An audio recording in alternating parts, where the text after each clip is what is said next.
Hey Barons fans, back from the All-Star break and back for another Barons update. I'm your host, Rose Valenzuela, as the boys are in Mobile for their first series of the second half. It seems like creating turnovers is something Rich Rodriguez has talked about the whole season. Arizona was finally able to do that against USC, but he did mention how there was some luck involved, so he's still stressing the importance of that going into Saturday's game. As with tradition, the ESPN hosts pick one team to win, and this year chose Arizona, but the Wildcats lost to UCLA 56-30. It's unclear when and if College Game Day will return to Tucson. Nikki, 2 home runs in one night. You've done this before. Was it any sweeter this time around? Yeah, it's nice. It's always nice to have 2 big hits. Now let's talk more defense. Tyler Danish and Carson Fulmer both collected wins, and Danish was lights out with a complete game shutout and 6 strikeouts. The righty is now 2-2 on the season. Memorable defensive highlights from the weekend were a Yuri Pina's game-ending assist on Sunday, where he guns out a runner at home to win the game, and Keenan Walker showing off his arm to throw out a runner, trying to score at the plate. Walker said, "Nope, not today."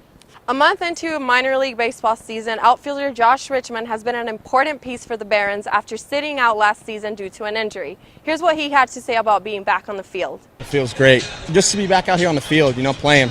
You were 2 for 4 tonight. You've been improving on your offense after spending some time in high A. What is your fix with your approach at the plate? Out here at a rainy Arizona stadium, Arizona opens up its season against UTSA. One of the keys for Arizona to start the season 1-0 is the offensive line. Last year, Nick Wilson had a big game against UTSA, so it'll be important for the offensive line to open up holes for him tonight. Let's pretend I'm the batter for the opponent team, Okay. and I'm in a 3-2 count. What is your favorite pitch to throw, and what would you throw at me to strike me out?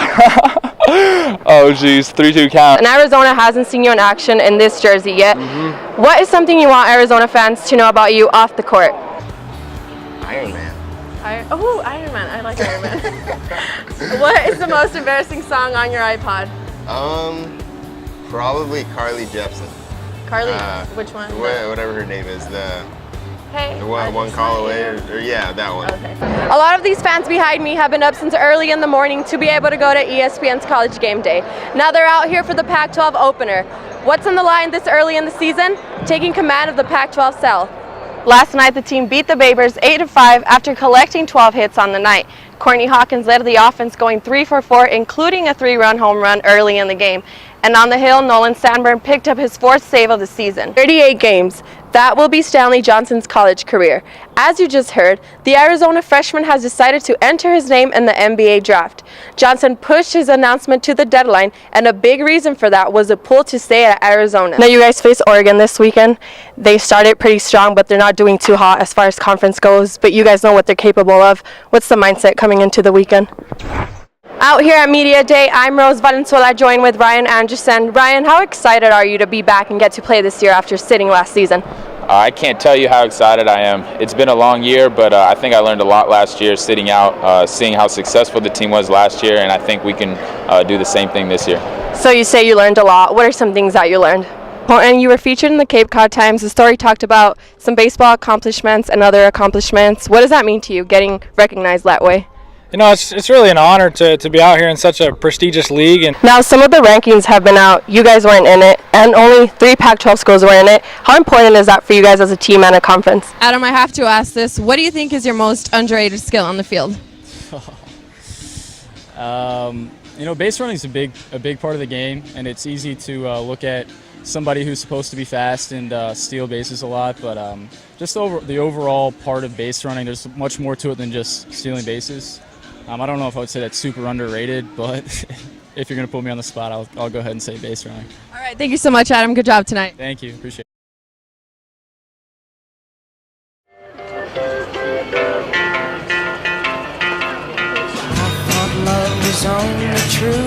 Another year, another Rickwood Classic in the books for the Birmingham Barons. Dressed in their green 1967-themed uniforms, the Birmingham Barons played the Chattanooga Lookouts during the 21st annual Rickwood Classic at Rickwood Field.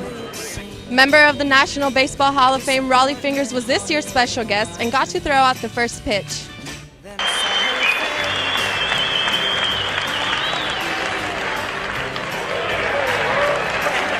The Major League Baseball All-Star, Cy Young Award winner, Hall of Famer, and former Birmingham A took the time to hang out and sign autographs during the game as well. We went around asking the players what it meant to play in America's oldest ballpark, and here's what they had to say. It's an honor and a privilege to be able to play here where so many legends and Hall of Famer and great players have played. And I mean, I get to be on the same field my dad played on when he was in the minor leagues, so it's unbelievable.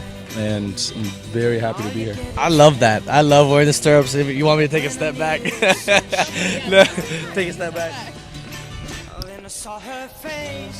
Yeah, no, it's awesome. It's an old school feel, and and once you put it, it's a little different colors than the Barons colors, but it's cool to see everyone with their stirrups and their pants pulled up and the bagginess. And it's awesome.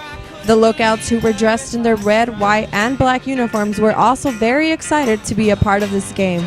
I think it breaks up the monotony of every day for us, and getting to play in something like this, the oldest park in America. It's something the guys were grumbling a little bit early, but now that they're here, they're actually pretty excited, and I'm looking forward to. This is kind of it takes them back to their roots, and today's player doesn't really know about history too much, and this is something that is a good idea, and we're pretty pumped to be a part of this thing.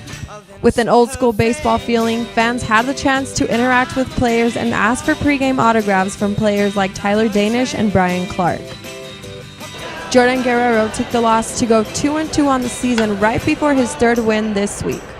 Not a whole lot for the Barons offense, but a Yuri Pina crushed his second home run of the season, but the Barons fell to the Lookouts 7-4.